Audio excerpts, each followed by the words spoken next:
Primo. Thank you for the opportunity today to talk to you a little bit about the Swiss data centers. Sure, thank you. It's always fun being here in the old building. We've known each other personally for a long time, so I'll start with a bit of a personal question. Please. The timeline is getting shorter and shorter. The Swiss data center is coming closer and closer. So what's bigger right now for you, the concern or the excitement? It's definitely the excitement. Jürgen, first of all, thanks a lot for the interview. Thanks a lot for being here. It's really a pleasure seeing you again. It's been a while. Yes. So definitely the excitement, it's bigger. The concern, I wouldn't really say there's a concern. Of course, yes, it's still a big project. It's highly complex. There are many dependencies and we still have to land a few things. That's for sure something which is on the horizon. We also have a few activities planned that we still want to bring to life, of course, but it's definitely the excitement. We have a lot of great interest from clients and especially also great partners such as Base Vision that support us in the market. So very excited to get started.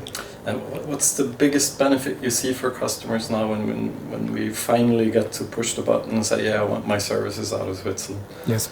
So I definitely see a lot of interest, first of all, in so-called regulated industries. So we have many companies that do not want or cannot host the data outside of Switzerland. So you have in like financial industries and public administration, hospitals and so on, you still have certain regulations where they actually need to keep the data in Switzerland. So there's definitely a lot of interest to get started once we are there. So I expect a lot of benefits in that side. Plus in general, when we talk about the cloud as we see it as democratizing use, we believe that especially SMEs, small and mid-sized enterprises in Switzerland will heavily benefit from the cloud as it offers very innovative services at affordable prices, something which in the past was more or less reserved to larger companies with huge IT budgets. Yeah, so I think that's important topic as well. Switzerland is a lot of small and medium businesses, and that's a huge, also for us partners, that's a really interesting landscape, of course. So, and we get a lot of questions, so we're here today to extend those questions to you. Sure. I know a lot of partners will be, or customers will even be surprised that there's a Swiss data centers because they haven't heard that message yet. So can you tell us what to expect out of this Swiss data center in the next year? Absolutely, please. So we will start still this calendar year for sure with the base footprint of infrastructure as a service. So like basic compute VMs, storage, networking backup, plus already some PaaS service such as like Azure SQL DB, Cosmos DBs, then also some service like Key Vault for the encryption storage, then also like local express route connection points and many more. So this is like a base footprint that we'll start with, and then we'll start immediately with the further build out. First of all on the Azure area. On the Azure side, where we already announced certain services such as SAP on Azure, Azure Kubernetes services for containers, media services, Power BI and others. Plus in parallel then Office 365, where we expect some 3 to 6 months after the initial launch, we expect the first Office 365 services with the local data residents in Switzerland, and those being Exchange Online, SharePoint Online and OneDrive Business. And more to come. That's excellent news, I think. So, taking all this into consideration, Microsoft has been pushing the cloud for a long time now, and a lot of customers have already done their homework. They've noticed, okay, I can already start right now. I can start with Office 365. How will you manage the migration of those that want to go back to Switzerland? Will there be some kind of prioritization, or is it first come, first served? How does that work? Right. So first of all, good news is for existing Office 365 customers, Swiss customers that have, for example, a tenant in like Amsterdam and Dublin, yes, they will be migrated over time because the basic philosophy is that we want to keep the data and the applications as close as possible to the users. Once we are live in Office 365 with a certain service, all the Swiss customers with that service will be contacted through Message Center. So that means we'll get a message that they can actually opt into a migration. Okay. And all these details are actually described under aka.ms/move. So that's a public URL, aka.ms/move. Switzerland is not yet listed there because we are not yet live, but the base summary is that the migration will be for free because it's a SaaS offering where we are actually the ones that have to do the migration, and it will be almost a seamless migration, so it's a very minor user impact. What that means is also described there, and it happens in the normal time frame. I would say it happens over many months because it's very highly automated process with some batches in the back. So it'll take a while for a customer to get from Amsterdam to Switzerland, Correct. regardless of when he's starting his migration. Correct. It's not a Yes, bang switch that you can flip. It's still the data. that's right. Yeah.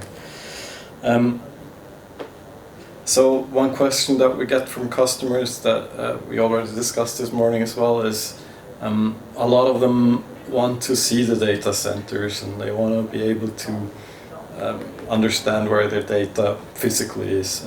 And we discussed that with Mark College here as well, and he gave us a good explanation of why that isn't possible. But maybe you can tell it in your words how you view that. Sure, absolutely. I fully understand the request. In Switzerland, I'm afraid it is not and will not be possible. So we have different sort of like data center classifications on a worldwide base, where you have so-called Class A data centers in Dublin or Amsterdam, where you can actually go and visit them. And that's still very open, also for Swiss customers to go there. In Switzerland, we have, for many reasons, a different classification. Not alone, but also because of local, for example, banking, the insurance requirements. So it's something where we want to make sure that data security is at the highest priority. So if you, for example, would happen to drive by this data center, you would never see a Microsoft sign. If you ring the door, they would never answer any question about that, because we really want to make sure that there's no potential, let's say, attack vector also from that side.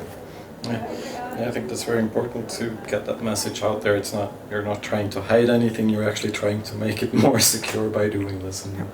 But as you said, there's still the option of going to Amsterdam, and it's my understanding that since we're talking about a highly standardized service, operations in that sense will be very, very similar. Absolutely. If not even the same. Absolutely. We're fully following the standard model, meaning that we are implementing all the standard operations processes also for the Swiss data centers, also as a consequence that we will inherit the global applicable certifications like ISO 27001, 018 and so on. We will inherit those because we're following actually the standard principles. So it doesn't really, if you put it bluntly, it doesn't really matter which data center you visit, you'll understand how it works in general. Yes, and that is a very important thing about the cloud, because in contrast to outsourcing, where you would see like people handling your data, here, I mean, you'd see a lot of blinking lights in the end, but it's more important to understand what is behind it, what is the whole operations, and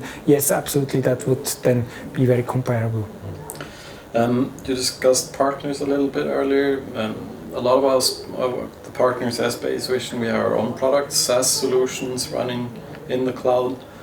What do you see the benefits for us as local partners moving to the Swiss cloud with our solutions? Right. So a benefit is definitely that for your end customers, you can also keep then the same promise of keeping the data locally. And we see many clients that are also not in regulated industries, but still they feel better if they can keep the data in Switzerland. So it's an emotional topic. We believe that is something which is very appealing, also hopefully to your end customers. Plus, we see a lot of momentum in the market. There's a good drive, and we hope that you can also actually then benefit from this momentum by jointly with us going to market. Primo, that's all we had on questions for you today. Thank you very much. It was a pleasure. Jürgen, once again, thanks a lot. Good luck.